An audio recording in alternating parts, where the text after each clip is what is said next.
سلامونه دوستانو، په دې هیله چې ټول به راته روغ او جوړ. سبا د افغانستان او د سریلانکا ترمنځ د درې نړیوالو شلوریزو لوبلړیو لومړۍ لوبه ترسره کیږي.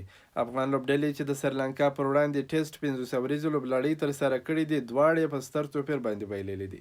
او سبا د افغانستان پر وخت ماښام پر 6 بجې باندې د شلوریزو لوبلړۍ لومړۍ لوبه ترسره کیږي.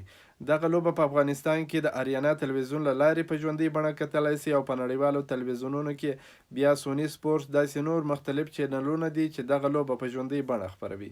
یعنی دغه لوبې په افغانستان کې ماښام پر 6 بجې باندې پیلیږي. نو د کرکټ بورډ لوبډلمشر همداراز د روزونکو څخه مو دغه غوښتنه ده چې ځوانان ولوبوي. هغه څوک ولوبوي چې استعداد او وړتیا لري. هغه څوک مه لوبوئ چې په 500 وریزه لوبډله کې هم ناکامه سول، همداسې هیڅ پرفارمنس یې نه وکړ، د ډیر وخت راهیسې بالکل ناکامه روان دي، بیا هم تاسو په شلوریزه لوبډله کې لوبوئ. ځوانان چې مو په لوبډلو کې اخیستي دي، تر ډیره پورې دغه ځوانان د اوبو چلولو دنده پر مخ وړي، خو په دې هیله چې په شلوریزه لوبډله کې مو ځوانان اخیستي دي، اسحاق رحیمي او وفادار مومند، دغه ولوبوئ. د ملت په سترګو کې خاورې مه وراچوئ. یوازې د دې لپاره یې مه بیاست چې چکرونه په ووهئ، هلته اوبه په وچلوئ، بیرته افغانستان ته ستانه کړي. په دویم دریم سیریز کې بیا ډراپ کې، بیا په یوه کې په احتیاطي کې اخیستي، یعنی هیڅ د لوبېدو موقع نه ورکوئ. لکه ریاض حسن چې د تیرو 3 کلونو راهیسې د لوبډلې سره دی، د لوبېدو چانس نه ورکول کیږي. نور لوبغاړي که ځلیږي که نه ځلیږي، خو هغه به په لوبډله کې لوبیږي، دته د لوبېدو چانس نه ورکول کیږي. نو سبانۍ لوبه چې د افغانستان لپاره ډیره زیاته مهمه ده، په افغان لوبډله کې راشد او مجیب نسته.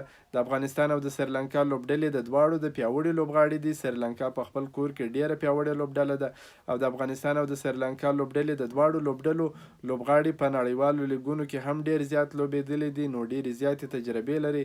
افغان لوبډله چې د 500 وریزو او ټیسټ په پرتله په شلوریزه کې بیا بهترینه لوبډله لري او بهترین ریکارډونه هم لري، او ډیرې شلوریزې لوبې هم ګټلې دي. نو افغان لوبډله به یو څه ژوبله وي، ځکه 2 سیریزونه یې پرله پسې پر سریلانکا باندې په سریلانکا کې بایللي دي، خو بیا هم خدای مهربانه دی، ډیری وخت بیا افغان لوبډله ډیر ښه کمبیک کوي. د سریلانکا پر وړاندې به انشاءالله په شلوریزو لوبو کې ډیرې زبردست بهترینه لوبې ترسره کوي. خو که هغه چاته چانس ورکړي چې په فوم کې او استعداد او وړتیا لري، ځوانان ولوبئ.